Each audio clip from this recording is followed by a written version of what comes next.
Baik, kita bertemu kembali dalam Selamat Pagi Malaysia dan sudah semestinya bukan saja kita bercerita tentang COVID-19 tetapi di sebalik kita melaksanakan Perintah Kawalan Pergerakan dan Perintah Kawalan Pergerakan bersyarat itu sememangnya ada beberapa hikmah yang dapat kita saksikan dan juga dapat kita tekuni bersama, khususnya impak aktiviti manusia terhadap alam sekitar. Apabila pengurangan aktiviti manusia, maka alam sekitar itu dapat kita lihat hasilnya bertambah baik dari segi kadar pencemaran dan sebagainya. Jadi untuk kita mendapatkan data-data bagaimana kualiti udara, keadaan sungai di Malaysia. Hari ini di studio kami berbesar hati untuk menerima kunjungan Cik Wan Abdul Latif Wan Jaafar selaku Timbalan Ketua Pengarah Operasi Jabatan Alam Sekitar. Apa khabar? Sihat ya? Khabar baik. Alhamdulillah. Alhamdulillah. Baik, ini satu perkongsian yang cukup baik juga sebab kalau kita melihat kepada aktiviti manusia yang dah pun kurang sebab PKP dilaksanakan dan sebagainya, kesan kepada alam sekitar mungkin di pihak Jabatan Alam Sekitar sendiri bagaimana pemerhatian yang dapat dilaksanakan ataupun diambil sepanjang tempoh kita melaksanakan PKP ini. Okey. Memang Jabatan Alam Sekitar salah satu fungsi utama kita adalah menjalankan pemantauan kualiti alam sekitar, iaitu mencakupi kualiti udara, kualiti air sungai, kualiti air laut dan juga kualiti air tanah. Jadi semasa tempoh PKP memang program pemantauan kita diteruskan. Dan untuk pemantauan kualiti air sungai dan juga kualiti udara kita buat secara automatik, secara online. Memang data tu dapat dibaca sepanjang masa dan untuk tempoh bermulanya PKP sehingga ke hari ini kita memang nampak berlakunya peningkatan kualiti udara lah. Maknanya udara kita semakin bersih. Dan begitu juga dengan sungai dan seperti yang dikongsikan oleh pihak-pihak tertentu ataupun orang ramai memang menunjukkan gambar sungai kita bersih lah. Dan kita dapati memang daripada analisa data yang kita buat tu ada peningkatan dari segi kualiti air sungai lah. Dan ini mungkin disebabkan oleh untuk udara tadi sebab mungkin masa tu kenderaan kurang di jalan, maknanya asap yang dilepaskan oleh lori dan sebagainya. Begitu juga terhentinya aktiviti-aktiviti industri pada masa itu yang melepaskan asap hitam daripada cerobong dan juga mungkin aktiviti-aktiviti pembangunan kerja tanah, jadi tak ada habuk. Jadi itulah menyebabkan kualiti udara semakin meningkatlah. Begitu juga dengan kualiti air sungai tadi yang saya sebut pun sama, oleh kerana pada masa itu tak semua industri beroperasi dan juga banyak punca-punca lain juga telah berhentikan operasinya pada masa itu, maka tidak berlakunya pencemaran ataupun pembuangan air ataupun eflun ke dalam sungai. Baik. Jadi maknanya sungai kita bertambah baiklah dari segi kualitinya. Apa sebenarnya yang dinilai oleh pihak Tuan sendiri untuk memastikan agar ini adalah tahap kualiti udara, tahap kualiti air yang dikategorikan sebagai bersih, terutamanya di Malaysia? Ya, kita ada penilaian yang kita buat berdasarkan parameter-parameter yang kita ukur dalam sungai ataupun di udara pun ada parameter-parameternya lah. Macam di sungai kita ada parameter seperti saya sebut sikit lah walaupun teknikal dari segi pepejal terampai, dari segi oksigen terlarut, dari segi keperluan oksigen biokimia, keperluan oksigen kimia, pH. Jadi daripada parameter-parameter ni kita ukur dia punya concentration dia ataupun kepekatan dan kita buat pengiraan indeks. Daripada indeks tersebut kita akan kategorikan sama ada bersih, sederhana tercemar ataupun tercemar untuk sungai. Begitu juga untuk udara. Pun kita ada 6 parameter seperti karbon monoksida, nitrogen dioksida, sulfur dioksida, dan juga habuk halus yang bersaiz 2.5 mikron. So kita ukur dari segi kepekatan parameter-parameter ni, kemudian kita mengira indeks. So indeks tu kita akan dapat nilai lah 0 sehingga 100. Jadi daripada indeks tersebut kita akan tentukan sama ada bersih ataupun tercemar dan sebagainya. Tuan, selagi mana manusia itu berinteraksi dan juga beraktiviti dengan alam sekitar, maka pencemaran itu akan terus berlaku. berlaku dan kesan pencemaran itu akan terus dapat kita rasai. Tetapi untuk kita meminimalkan impak kepada pencemaran alam sekitar itu, mungkin PKP ini salah satu daripada tindakan yang kita dapat lihat kesannya. Selain daripada itu, selain daripada PKP, apa sebenarnya pemahaman asas tentang meminimalkan impak pencemaran alam sekitar kepada masyarakat? Okey, so saya rasa mungkin PKP ini secara tak langsung menyebabkan pencemaran berkurangan. Tetapi itu bukanlah satu kata yang kita nak menjadi berlaku setiap hari. Kita tak akan berterusan dengan PKP ini. Betul. So maknanya industri sektor ekonomi akan terus beroperasi. So dalam hal ini saya bagi fokuslah contoh kilang. Kilang contohnya kilang pembuatan. Dalam proses pembuatan mereka akan menghasilkan air buangan, satu contoh. Yang kedua akan berlakunya pelepasan bahan pencemar melalui cerobong di udara. Kemudian ada juga kilang-kilang yang menghasilkan sisa-sisa toksik dan berbahaya. Jadi dalam hubungan ini mereka perlulah menyediakan kelengkapan kawalan pencemaran. Macam air buangan yang terhasil, mereka perlu merawat air tersebut. Okey. Sehingga satu tahap dia mematuhi kehendak di bawah Akta Kualiti Alam Sekeliling 1974. Bila dah patuh standard itu, barulah boleh dilepaskan ke alur air ataupun sungai. Begitu juga dengan udara pun sama. Mereka kena merawat bahan pencemar tersebut sebelum dilepaskan, maknanya sehingga satu tahap ataupun standard yang kita benarkan baru boleh dilepaskan. Okey. Dan bagi buangan toksik dan berbahaya juga mereka perlu urus dengan sempurna dan perlu dilupuskan di tempat-tempat yang dilesenkan oleh JAS, sama ada untuk buat recycling, untuk pemerolehan kembali ataupun untuk rawatan dan juga untuk pelupusan. So pusat-pusat untuk pelupusan ini adalah dilesenkan oleh JAS. Okey. Dan tempatnya memang tertentu, memang ditetapkan. Maknanya tak boleh dibuang sebarangan lah di sungai dan sebagainya. Jadi secara orang kata yang saya nak sebut bahawa mereka ini perlu menyediakan kelengkapan kawalan pencemaran dan juga mempunyai sistem pengurusan alam sekitar yang baik di premis masing-masing. Okey. Kalau kita bercerita berkenaan pencemaran alam sekitar ini, bukan sahaja disebabkan oleh kenderaan, penggunaan penghawa dingin, penghilang-penghilang dan sebagainya, tapi juga boleh tertumpu kepada individu itu sendiri. Contohnya di musim PKP ini ramai berada di rumah, ramai masak, jadi akan meningkatkan sikit tapak pelurusan sampah domestik, contohnya pengumpulan sampah domestik. Jadi ini secara tidak langsung sampah-sampah yang dilonggokkan di hadapan rumah mereka itu boleh meningkatkan pencemaran di sekitar kawasan mereka, walaupun kita lihat kualiti udara semakin baik, di sungai-sungai besar di Malaysia terutamanya semakin baik. Tapi di kawasan mereka sendiri tu kalau terlepas pandang, kalau kita tak war-war kepada mereka tentang kebersihan untuk mereka menjaga sampah-sampah tersebut, bila lagi kan? Ya, ini berbalik kepada individu itu sendiri jugalah dan juga keluarga lah. Institusi keluarga tu memainkan peranan yang penting lah dari segi menjaga kebersihan. Yang tadi kalau disebut tadi adalah kita panggil sistem pepejal. Maknanya kena ada sistem pengumpulan yang baik, kemudian penghantaran ke tapak-tapak pelupusan sisa pepejal dan sebagainya lah, supaya sisa pepejal tersebut diurus dengan baik lah. Kalau satu lagi, kalau kita nak cerita bagaimana sebenarnya mungkin PKP ini secara tidak langsung memberikan kesedaran kepada masyarakat bagaimana sebenarnya usaha secara kolektif perlu dilakukan untuk memulihkan sistem alam sekitar supaya ini menjadi semakin positif. Jadi bagaimana untuk kita teruskan selepas PKP ini agar usaha kolektif ini berterusan, berpanjangan dan kita dapat mengimbangi keadaan ekonomi dan juga alam sekitar. Okey. Kita biasa sebut peranan ataupun tanggungjawab menjaga alam sekitar merupakan tanggungjawab semua pihak. Okey. So kita punya tagline tu kita sebut alam sekitar tanggungjawab bersama. Maknanya setiap individu, setiap golongan masyarakat mempunyai peranan masing-masing. Saya ambil contoh macam pihak industri sendiri. Saya lebih suka fokus kepada pihak industri sendiri lah. Baik. Sebab mereka inilah yang menjana bahan-bahan yang boleh mencemarkan alam sekitar. Jadi dalam hal ini memang kita sentiasa memberi pendidikan dan kesedaran di samping menyediakan latihan kompetensi pada pihak industri untuk mereka menguruskan kilang mereka, untuk mereka menguruskan dari segi bahan-bahan pencemaran yang terhasil di kilang masing-masing.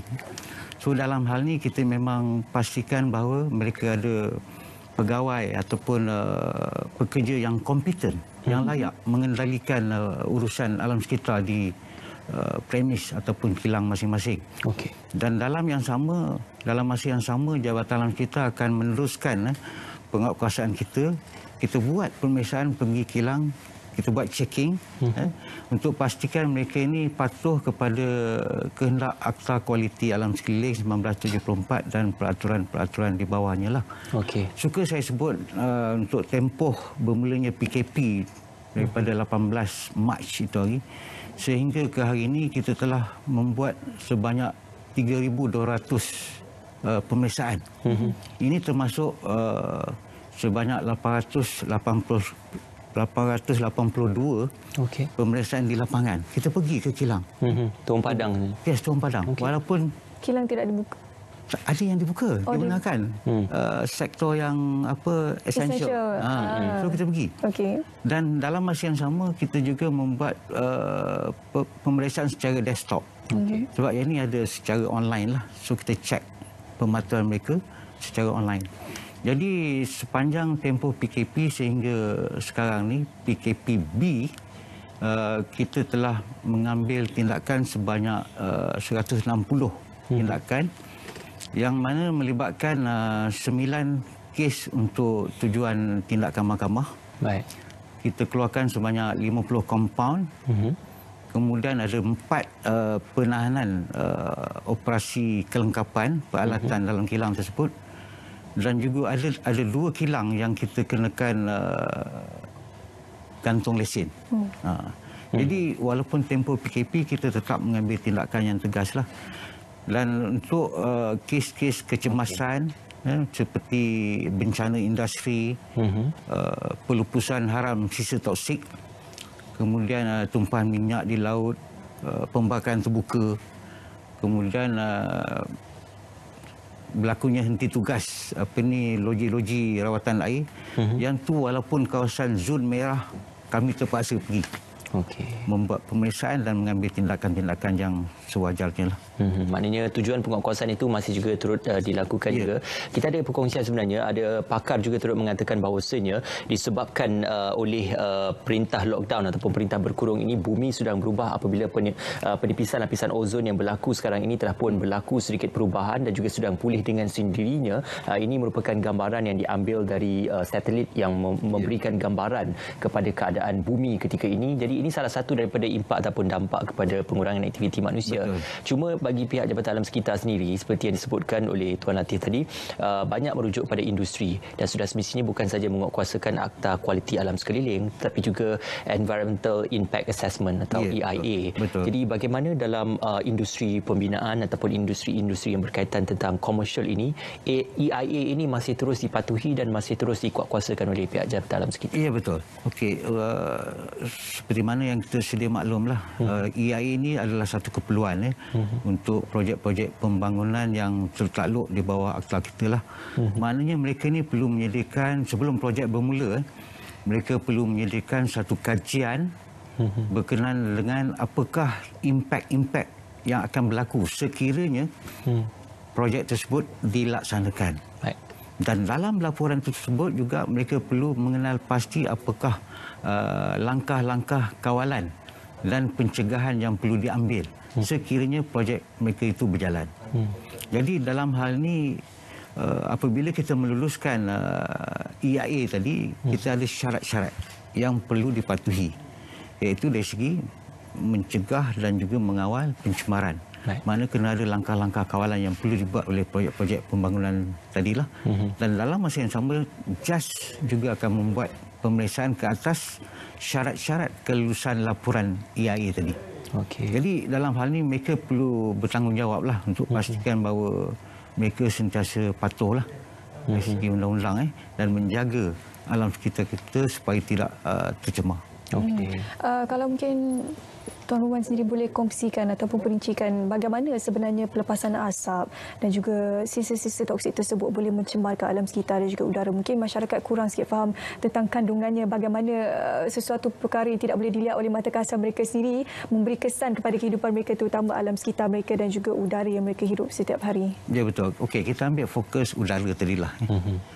Saya sebut tadi parameter tu mungkin orang susah juga nak faham, macam sulfur dioksida, karbon monoksida. Tapi saya ambil contoh habuk halus bersaiz 2.5 mikron. Yang ni mata kita memang tak nampak. Tapi dia punya kesan dia boleh masuk ke dalam sistem pernafasan kita lah. Dan dalam hal ni memang kita telah berusaha sedaya upaya untuk menyebarkan maklumat ini untuk memastikan orang ramai sedar dari segi kesan pencemaran dan perlunya kita mengambil langkah-langkah kawalan pencemaran tadilah. Dan semasa tempoh PKP sehingga kini kita telah membuat hebahan lebih daripada 500 hebahan melalui media sosial. Dan media sosial ni kita rasa golongan muda lah biasanya mereka akan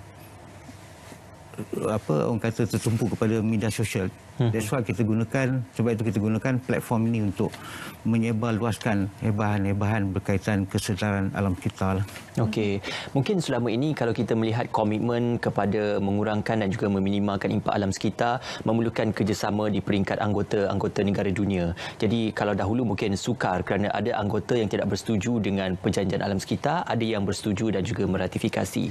Tetapi disebabkan lockdown ataupun COVID-19 ini, seluruh dunia tidak melakukan sebarang bentuk aktiviti-aktiviti yang berisiko. Jadi mungkin ini gambaran perkara yang baik sebenarnya kepada alam sekitar. Apabila tak kala dahulu kita banyak berbalah tentang isu alam sekitar, kali ini mahu tidak mahu kita terpaksa bersetuju untuk tidak melakukan aktiviti-aktiviti yang boleh memberikan impak kepada alam sekitar. Ya, betul. Nampak kita ada persetujuan bersama kat sini kan. Tetapi macam dipaksa untuk bersetuju kan. Sebab itulah memang Malaysia memang kita banyak meratifikasi konvensyen di peringkat antarabangsa yang mana majoriti negara di dunia bersama dengan kita lah.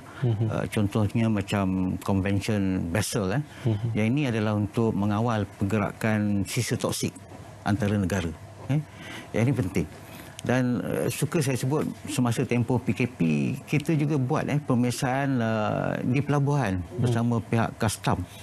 Dan kita telah berjaya menggagalkan pengimportan daripada negara maju 5 kontena yang mengandungi buangan berbahaya iaitu bateri asid plumbum terpakai.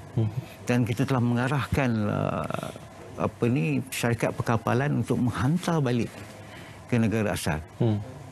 Dan begitu juga untuk sisa plastik, sehingga kini kita telah berjaya menghantar balik sebanyak 184 kontena ke negara-negara maju, contohnya macam Jepun, China, Amerika Syarikat, Kanada, Spanyol, Australia, itu saya nak sebut daripada 184, dan juga Singapura, negara jiran kita.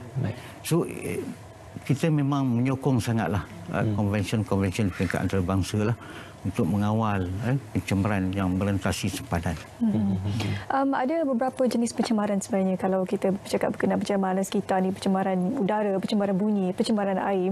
Tapi kalau di Malaysia ini sebelum PKP, mungkin Tuan Wan sendiri boleh kongsikan pencemaran yang paling kritikal sekali yang perlu diberikan perhatian oleh masyarakat Malaysia sebenarnya. Okey, yang selama ni banyak adalah satu pencemaran udara lah. Biasanya pencemaran udara ni dia kritikal apabila musim panas, yang mana berlakunya jerbu. Dan saya nak sebut juga berdasarkan pemerhatian kita, banyak juga kes-kes pembakaran terbuka yang berlaku di tanah air kita sendiri. Betul. Sebelum ni kita sebut jerbu lebih kepada berpunca daripada negara jiran. Tetapi ada pembakaran-pembakaran terbuka yang berlaku yang dibuat oleh rakyat kita sendiri. Yang itu yang kita nak benteras lah. Contohnya pembakaran tapak-tapak sampah haram. Mereka buang sampah tadi disebut kan. Dan bakar. So yang ni kita nak kena bentras sebab dia boleh turut menyumbang kepada buruknya keadaan jerbu di negara kita lah. Betul. Selain daripada pencemaran udara, yang biasa disebut juga adalah pencemaran air sungai. Ini banyak juga kita terima aduan daripada orang ramai lah. Dan saya nak sebut bahawa bagi punca-punca yang tertakluk di bawah bidang kuasa jabatan alam sekitar, biasanya kita akan ambil tindakan lah. Tapi suka juga saya menyebut bahawa terdapat juga punca-punca yang berada di luar bidang kuasa jabatan alam sekitar. Baik. So ada pihak-pihak yang bertanggungjawab untuk mengawal pencemaran, contoh tadi sampah sarap bukan di bawah JAS sebenarnya. So kita ada pihak berkuasa tempatan, Betul. pihak jabatan pengurusan sisa pekerjaan dan sebagainya lah. Begitu juga punca-punca daripada pasar basah contoh aktiviti korek pasir, aktiviti penyembelihan. Yang tu ada agensi-agensi lain. Tetapi kadang-kadang masyarakat tak faham. Mereka kata itu adalah peranan dan tanggungjawab JAS lah. So yang ni kita juga cuba untuk fahamkan mereka. Dan kita kena faham bahawa di Malaysia ni kita ada berbagai jabatan, agensi dan masing-masing ada undang-undang dan perlu memainkan peranan masing-masing. Dari segi alam sekitar tadi maknanya bukan jabatan alam sekitar sahaja yang berperanan dalam menjaga alam sekitar. So ada agensi-agensi lain lah yang turut sama bersama-sama dengan kita. Okey, saya teringat definisi alam sekitar dalam Akta Kualiti Alam Sekeliling yang mendefinisikan alam sekitar itu sebagai air, udara, tanah dan juga apa-apa kita kata elemen hidup ataupun elemen yang tidak hidup yang berada dalam bumi dan juga alam sekitar ini. Jadi ini satu perkara yang cukup menarik kerana kita nak bercerita tentang keseluruhan kita kata objek ataupun hidupan yang berada di bumi dan juga alam sekitar. Jadi secara ringkasnya mungkin boleh dikongsikan dari segi untuk kita melihat interaksi ini kita sebenarnya tidak boleh kita kurangkan. Tidak ada tempoh masa yang tetap untuk kita kurangkan interaksi manusia dan alam sekitar. Tetapi untuk kita mendidik supaya bukan saja pencemaran air, udara, tanah tetapi pencemaran minda juga dapat kita sama-sama jernih dan kita bersihkan, Tuan. Betul. So tadi yang Cik Ismail sebut tu kita kata ekosistem. Dalam ekosistem ni dia ada komponen, bermacam-macam komponen hidup dan juga yang komponen yang macam struktur dan sebagainya lah. So kita ni saling berinteraksi. Ada manusia, ada haiwan, ada air, ada tanah, ada bangunan. So saling berinteraksi. So ekosistem ni perlu dijaga dengan baik. Perlu dipelihara supaya tidak tercemar, supaya masing-masing dapat hidup dengan harmoni. Betul. So dalam hal ni balik kepada kesedaran tadilah. Sebab itu kita memang orang kata kena berterusan menjalankan kerja-kerja untuk memahamkan orang ramai. Dan dalam hal ni kita akan mengikut target group ataupun kita kata kumpulan sasaran lah untuk menjalankan aktiviti-aktiviti kesedaran daripada pelajar sekolah rendah, sekolah menengah, pelajar IPT, orang ramai, orang kampung, masyarakat dan sebagainya. So kita ada program-program mengikut kumpulan sasaran yang berbeza lah. Dan ia bergantung kepada penerimaan. So kita kena ada program yang berbeza lah. Daripada tadi kita bercerita berkenaan bagaimana sebenarnya pencemaran udara ini boleh berlaku, cara untuk kita mengatasinya dan bagaimana PKP boleh memberikan kesan positif kepada kualiti pencemaran di negara Malaysia. Tapi sebenarnya mungkin Tuan boleh kongsikan juga apa sebenarnya kepentingan untuk kita menjaga pencemaran-pencemaran ini supaya tidak menjadi kritikal dan bagaimana sebenarnya dengan kualiti udara yang bersih, dengan sungai yang bersih boleh membantu meningkatkan lagi kehidupan kita dan juga taraf sosial masyarakat Malaysia terutamanya. Ya, sebenarnya soalan itu dah ada jawapan bagi saya. Itu maknanya bila kita jaga dari segi pencemaran ni memang kita dapat hidup dengan lebih sihat, lebih produktif. So kalau kita tak sihat macam mana kita nak kerja, macam mana nak menghasilkan produktiviti. So yang ni memang peranan semua pihak tu untuk pastikan pencemaran tidak berlaku. Saya sebut tadi macam kilang, dia kena pastikan bahawa sebelum dia lepaskan pencemaran udara tu dia kena rawat. Kena ada sistem menapis udara tersebut sebelum dikeluarkan supaya yang keluar tu bersih. Begitu juga yang sungai tadi. air yang dihasilkan ni memang dia kena cuci dulu. Kena bersih, baru dilepaskan ke sungai. Sebab sungai kita ni menerima bermacam-macam jenis air buangan. Okey. Daripada pasar, daripada loji kumbahan pun sama. Lepas tu dalam masa yang sama, kita juga mengambil air sungai, dirawat untuk bekalan air. Untuk kegunaan seharian kita. Jadi yang tu kita semua kena fikir. Sebab kalau kita tak merawat buangan yang kita lepaskan tadi, dia akan menyebabkan kos untuk merawat air, untuk bekalan air akan meningkat. So dia akan menjadi rakyat juga. Jadi semua orang kena faham ni. Dia saling berhubungan. Nampak dia punya perhubungan ni. So masing-masing kena mainkan peranan supaya kita dapat terus hidup dalam harmoni dan sihat sejahtera. InsyaAllah satu perkongsian yang baik juga Idi daripada Jabatan Alam Sekitar. Kita harapkan agar sepanjang kita mendepani tempoh PKP dan juga sepanjang kita mendepani kita kata selagi manusia berinteraksi dengan alam sekitar, selagi itulah kita perlu sentiasa menjaga alam sekitar. Terima kasih sekali lagi pada Tuan Wan Abdul Latif Wan Jaafar, Timbalan Ketua Pengarah Operasi Jabatan Alam Sekitar CAS kerana bersama dengan kami pada hari ini. InsyaAllah satu perkongsian cukup baik untuk kita bercerita tentang alam sekitar. Syur.